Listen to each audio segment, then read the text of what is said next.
చూసి చూడనట్టు పోవడంతో జరిగిపోతున్నటువంటి తీవ్రవాద భావజాలిక వ్యాప్తి ప్రపంచం మొత్తాన్ని భయపెడుతోంది.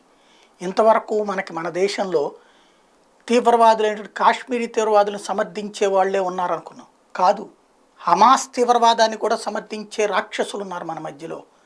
దానికి సాక్ష్యం ఇజ్రాయెల్ రాయబార కార్యాలయం దగ్గర నిన్న జరిగినటువంటి పేలుడు. అదేమీ భారీ పేలుడు కాలేదు, ఎవరికి ప్రాణాపాయం కలగలేదు.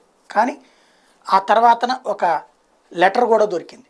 దాన్ని బట్టి ఇజ్రాయెల్ రాయబార కార్యాలయాన్ని నాశనం చేయాలని కుట్ర పన్నారు. ఎక్కడ? భారత్లో. ఎవరు? హమాస్ మద్దతుదారులు. ఇంకెవరు ఉంటారు? అంటే భారతదేశంలో కూడా చాప కింద నీరులా మతోన్మాద శక్తులు పెరుగుతున్నాయి, ప్రమాదకరమైన స్థితికి చేరుతున్నాయి.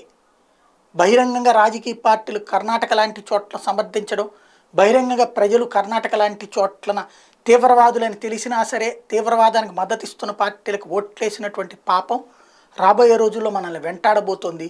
మన ఇంటి ముందు మన ముడ్డి కింద బాంబు పేలేదాకా కూడా అవతల వాళ్ళని సమర్థించే మన దౌర్భాగ్యకరమైన ఆలోచన ఫలితం ఇప్పుడు ఇజ్రాయెల్ రాయబార కార్యాలయం మీద జరిగిన దాడి. చాలా ప్రమాదకరమైనటువంటి అంశం.